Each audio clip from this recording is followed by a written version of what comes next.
बिस्मिल्लाहिर्रहमानिर्रहीम। आदतें नस्लों का पता देती हैं। आदात, इखलाक और तर्ज अमल खून और नस्ल दोनों की पहचान करा देते हैं। एक बादशाह के दरबार में एक अजनबी नौकरी की तलब के लिए हाजिर हुआ। काबिलियत पूछी गई, कहा सियासी हूँ। अरबी में सियासी अफाम व तफहीम से मसला हल करने वाले मामला फ़हम को कहते हैं। बादशाह के पास सियासतदानों की भरमार थी। उसे ख़ास घोड़ों के अस्तबल का इंचार्ज बना लिया, जो हाल ही में फ़ौत हो चुका था। चंद दिन बाद बादशाह ने उससे अपने सबसे महंगे और अजीज़ घोड़े के मुतल्लिक दरियाफ्त किया। उसने कहा, नस्ली नहीं है। बादशाह को ताज्जुब हुआ। उसने जंगल से साइस को बुलाकर दरियाफ्त किया। उसने बताया कि घोड़ा नस्ली है, लेकिन इसकी पैदाइश पर इसकी माँ मर गई थी। ये एक गाय का दूध पीकर उसके साथ पला है। मसऊल को बुलाया गया। तुमको कैसे पता चला कि असील नहीं है?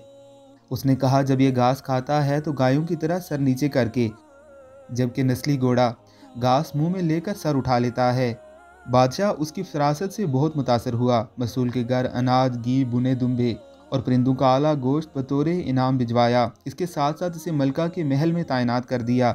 चंद दिनों बाद बादशाह ने मसाइब से बेगम के बारे में राय मांगी। उसने कहा, तोरो अतवार तो मलका जैसे हैं, लेकिन शहजादी नहीं है। बादशाह के पैरों तले से ज़मीन निकल गई। ख्वास बहाल किए, सास को बुलाया और मामला उसके गोश गुजार किया। उसने कहा, हकीकत यह है कि तुम्हारे बाप ने मेरे खामन से हमारी बेटी की पैदाइश पर ही रिश्ता मांग लिया था, लेकिन हमारी बेटी 6 माह में फ़ौत हो गई थी। चुनाचा हमने तुम्हारी बादशाहत से करीबी तल्लुकात कायम करने के लिए किसी की बेटी को अपनी बेटी बना लिया। बादशाह ने मसाइब से दरियाफ्त किया कि तुमको कैसे इल्म हुआ।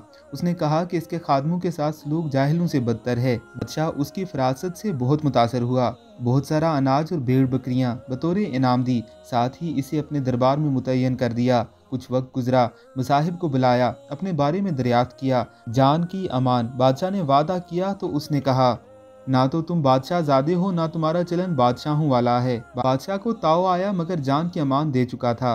सीधा वालदा के महल पहुंचा और वालदा ने कहा, ये सच है, तुम एक चरवाहे के बेटे हो। हमारी औलाद नहीं थी तो तुम्हें लेकर पाला। बादशाह ने मुसाहिब को बुलाया और पूछा, बता तुझे कैसे इल्म हुआ? उसने कहा, बादशाह जब किसी को इनाम व इकराम दिया करते हैं तो हीरे मोती जवाहरात की शक्ल में देते हैं, लेकिन आप भेड़ बकरियां, खाने पीने की चीज़ें अनायत करते हैं। ये असलूब बादशाह ज़ादों का नहीं, किसी चरवाहे के बेटे का ही हो सकता है। सच कहते हैं कि आदतें नस्लों का पता देती हैं।